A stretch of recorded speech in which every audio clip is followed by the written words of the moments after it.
Hello, this is Dr. Eric Bricker, and thank you for watching AHealthcareZ. Today's topic is the secret to primary care profitability and scale. Now, as many of you know, Walmart Health has recently shut down and closed all 51 of its Walmart Health clinics. And Walgreens has either already closed down or is going to close down over 160 of its VillageMD primary care clinics. Now, people look at these two examples and say, look, if these huge retail giants can't quote-unquote fix healthcare, then it's unfixable. Or if Walmart and VillageMD can't quote-unquote fix primary care, then it's unfixable. And I am here today to tell you that is 100% not true. And there are already many examples of how primary care is profitable and does scale. And I'm going to show you those right now. So the biggest thing to take away from the learnings of Walmart and Walgreens, okay, this is what we need to do. This is a highly educational event that has happened. And that highly educational event is that fee-for-service is unprofitable for primary care. I'm going to say that again. Fee-for-service is unprofitable for primary care.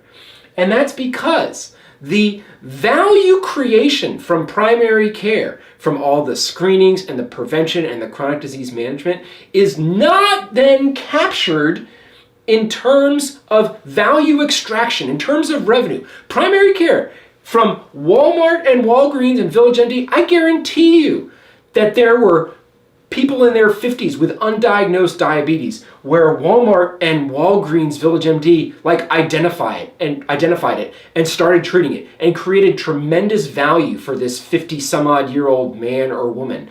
But they weren't able to extract all the value that they were able to create through that revenue. I guarantee you there were gobs of ER visits that Walmart and Walgreens prevented. I guarantee you there were gobs of hospitalizations and heart attacks and strokes that Walmart and Walgreens prevented. They didn't capture any of that in terms of their revenue because fee-for-service in primary care doesn't even come close to capturing the value that is created by primary care. Okay, what economic models do capture that? Okay, so guess what?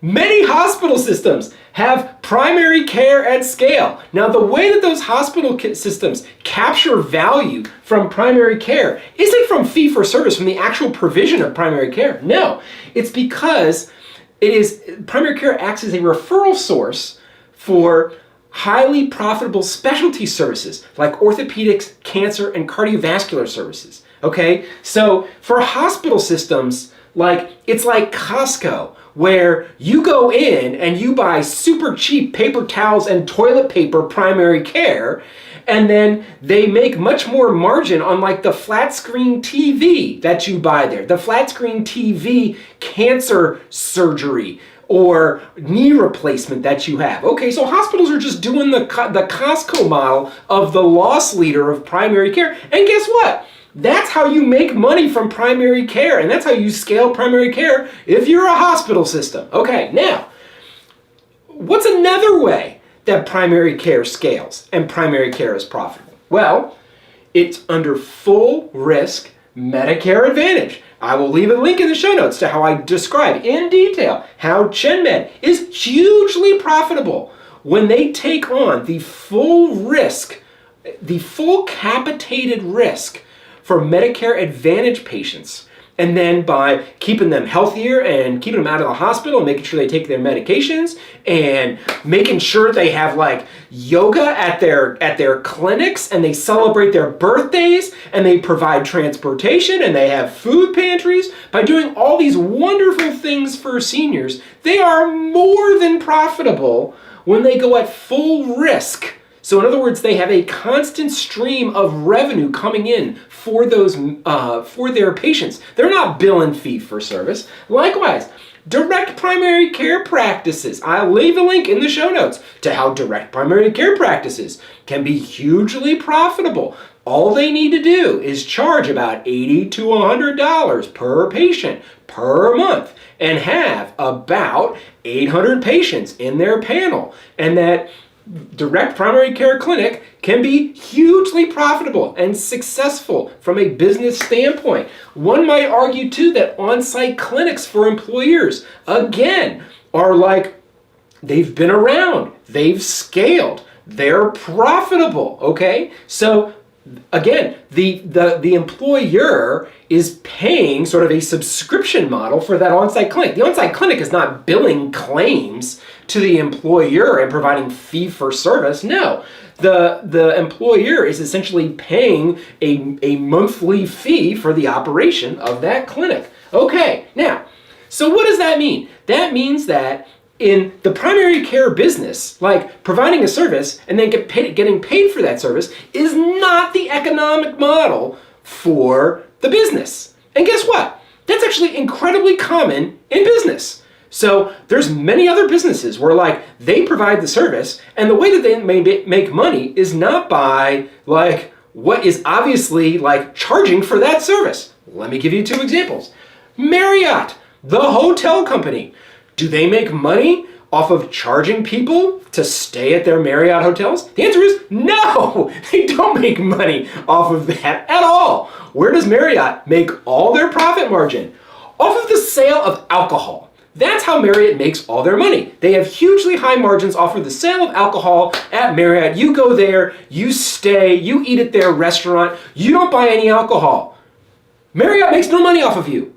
You go there, you buy alcohol. That's where Marriott makes their money. Next example, airlines. You fly on an airline. You think the airline makes money by like charging you for your seat? No, the airline actually loses money for what they charge you for the seat. How airlines make their money is by partnering with credit card companies for points.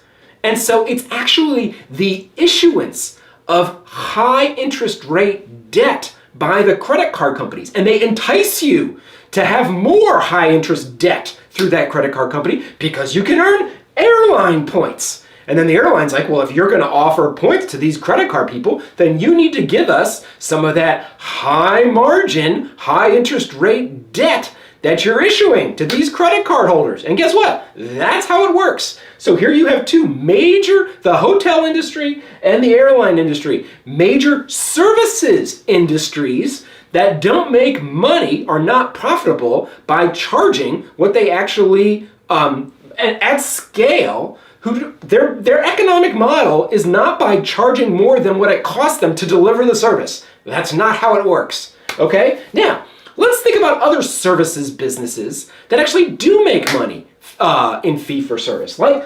electricians. Okay, they come out to your house, you got a electrical thing, you got to install a ceiling fan, or you got something you got to do. And plumbers. Okay, so electricians and plumbers are very similar to physicians, right? It's like a house or a person. It's basically the same idea. Okay, now notice, yes, they can make money.